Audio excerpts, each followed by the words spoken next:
Xalayaan jaalalaa kun yaadannoo fiilmii miidhamaa yommuu ta'u, xalayaa boonaan soolaniif yeroo adda ba'an barreessedha.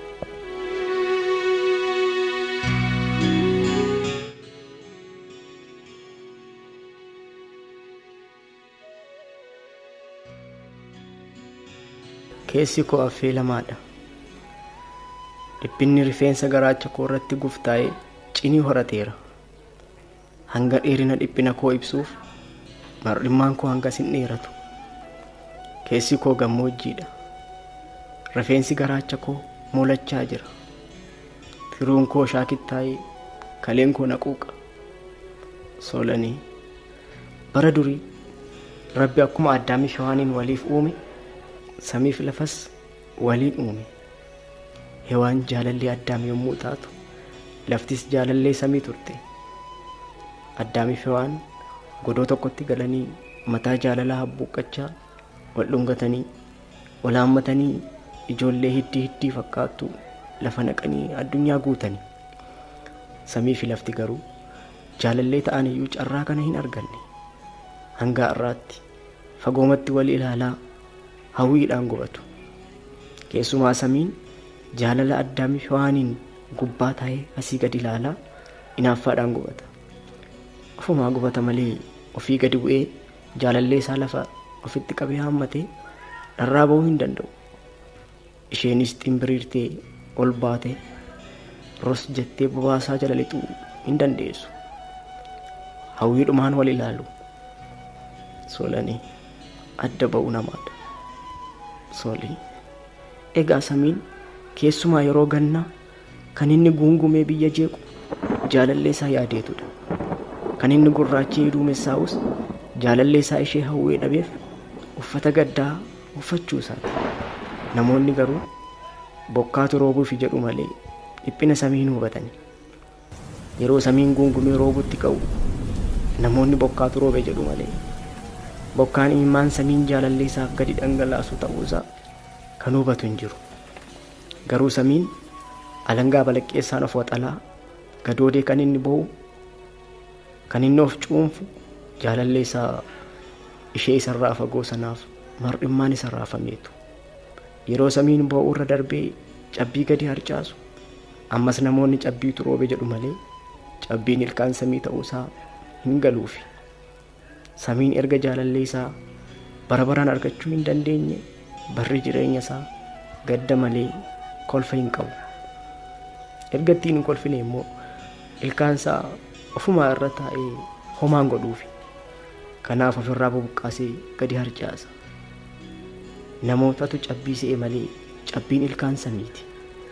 Kan jaallatan dhabanii gammadanii kolfuun hin jiru. Addunyaan kun samii isa ifatti gadoodee boo'u hubachuu hin dandeenye. Atis dhugaa koo naa hubachuu hin dandeenye. Inaaftuu fi odeessituutu adda nu baase. Abbaa humnaatu jaalala qulqulluu dhiitee dhangalaase. Gaddi singiggoo lapheenatti ta'e. Keessi koo dhoqqaa'eera. Imimmaan maddii koo irratti bo'oo baafate. Gaddi fiixee ija koo irraaf jalaan qabee cuunfe. Nan cuunfama. Nyaarri koo tabba burqituun jalaa yaa'u fakkaata. Imimmaan koo dugda funyaan koo irra gadi lola'a. Afaan koo harkoo imimmaan itti kuusamu taate. Ani lafarra taa'een boo'a. Samiin ammoo fagoo taa'ee lafa ani irra taa'eef boo'a. Anas samiis kan hubatu hin jiru. Soolii ansi dhabee jiraachuu hin danda'u. Soolii siif lubbuun koo nan marartu. Soolii ergansi dhabee dhiphinni mannee na godhatte. Harmee koo ishee duuteen yaade. Ekeraan abbaa koo dhufee natti iyya. Mana cufadhee dukkana keessa suuqameen imimmaan lafa soora. Soolii maalan godha? Dhugaa koo naa hubachuu dadhabde. Soolii dhugaan koo hanga ifa baatutti nan obsa. Soolii sin jaalladha. Nagaatti.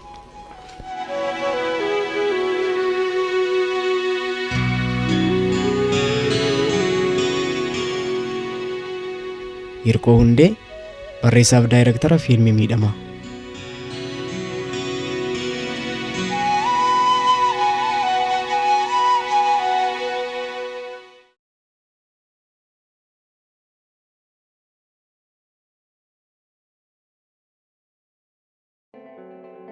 namni maaliif akkasitti garaa jabaata? Jaalala jechuunis akkana? Waan an dhaga'u hunduu dhugaa natti hin fakkaanne. Otoo ta'uu baates gaariidha. Silas akkamitti ta'a? Hin ta'u. Namni ani dhoksaa godhadhee guduunfaa kooti jedhee waan hunda ishee bira ol kaa'e moo? Kuni tasuma hin ta'u. Ani si malee guyyaa tokko oolee hin buluu naanna jettee moo? Maqaa ishee balleessuuf anaaf ishee gargar baasuuf jedhee namni waan akkanaa haasaa malee tasuma isheen anaa dhiiftee kan biraatti hin heerumne. Eebbiseedha. Heerumtee naan jedhu. Ani silaa hin fuune eebboon koo eenyutti heerumte? Jedhee anaa waa'ee keetiif taa'ee falmii jaalalaa falmuu hiriyaan kee kan sirritti waa'ee keenya beektu ergaa barreeffamaa tolaa koo kan akka dubbatetti amanamu Waaqayyo qofaadha. Homaa sitti hin fakkaatin siifis kan Rabbi siif uume siif jirti waan ta'eef naan jette. Biliseen akka waan heeruma kee dhaga'eetti natti himte. Anis isa namni natti himee amanuu dadhabee isan taa'aa falmaa ture akkan amanuu na goote. Dura maaliif akkasitti kakatte? Maaliif waadaa naaf galte? Maaliif nama deessita? Maaliif onnee koo duwwatti hambifta? Ani jaalala sirratti hin bare. Situu miyaa jaalalaa na barsiise. Guyyaa gaafa mooraa yuunivarsiitii waliin seenne namni jalqabaa ni barsiisu ture. Ani akka waan armee koo achitti argadheen gammadaa ture. Atis akkasuma. Waggaa 3 guutuu otoo guyyaa tokko ija keessa wal hin ilaalin ganamaa fi galgala otoo hin jedhin waliin turre. Tasa dhukkubni balaafamaan kun dhufnaan gargar baane. Lamaan keenya iyyuu homaa miti jennee biyya keenyatti galle. Guyyaatti yoo xiqqaate walakkaa isaatii ol bilbilaan ni haasofna. Osoo hin haaseen ollee hin beeku. Yoo ani siif hin bilbilin hafe situ naaf bilbila. Guyyaa tokkoof illee walitti muufannee hin beeku. Tolaa naan jetteet illee hin beektu. Tollii naan jette. Anis jaalala keef amman bakka kennu lubbuu kootiif bakka kennee hin beeku. Guyyaa tokko bilbilli kee naaf hojjechuu dide. Ergaa barreeffamaaf si erginaan naaf deebisuu dide. Guyyaa biraas otuman bilbila kee yaaduu akka tasaa naaf waame. Dhugaa natti hin fakkaanne. Amma ati kaatutti harki koo na ollate. Yeroo bilbilli kee ka'ee ani heloo jechuu ise eebboon jedhe. Eenyudha? Maal jette? Kan naan jedhe sagalee dhiirati. Xiqqoo hafuura baafadheen eebbiseen hin jirtu jedhee gaafadhe. Eebbiseen heerumteetti. Abbaa bilbilteen hin jeeqin naan jedhe. Dubbiin isaa homaa natti hin fakkaanne. Qoosa dhansee. Garuu erga biliseen natti himtee dhugaa ta'uu isaa mirkaneesse. Ati nama na caalu soorichatti heerumuu keeti na gammachiisa. Maaliif garuu dhugaa jiru maaliif natti hin himne? Gatiin jaalalaaf kaffalamu kana ani dhuguma jaalala dhugaa na barsiista natti fakkaata. Maaliif naan taphatta? Haa ta'u ati anaaf mana barumsaa taate malee nan miine. Garaan koo inni madaa'es gaafa tokko ni fayya. Siifis yeroo gaarii fi jaalala dhugaa kan abbaa manaa kee waliin qabaattu siif hawwu. Nagaa naaf ta'e. Isa ati waadaa hanga lubbuutti jettee kakattee fi jaalatte sana jaalallee koo kan na dhiistee heerumteef.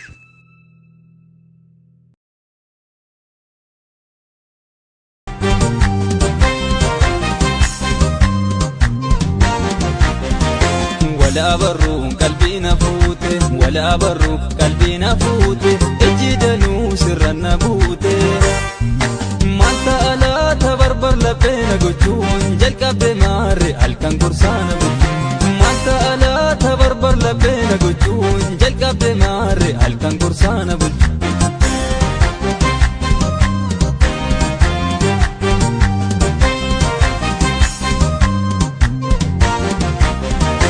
زائرك دوغا فكاتا الكن نتيجباتا نأماني أمو باتولي نما فتيس يوغا فتلي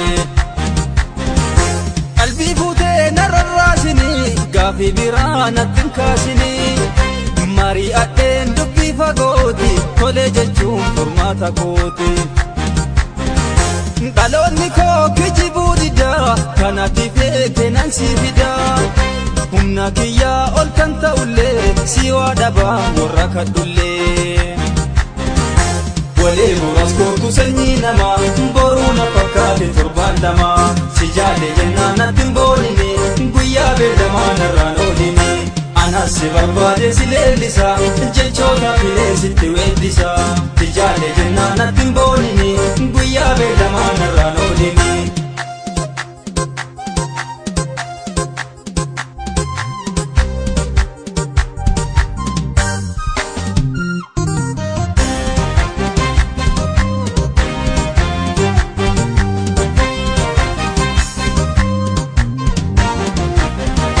ولا برو قلبي نفوت ولا برو قلبي نفوت اجدنو سر النبوت ما انت الا تبربر لبينا قجون جلق بنار الكن قرصان ما انت الا تبربر لبينا قجون جلق بنار الكن قرصان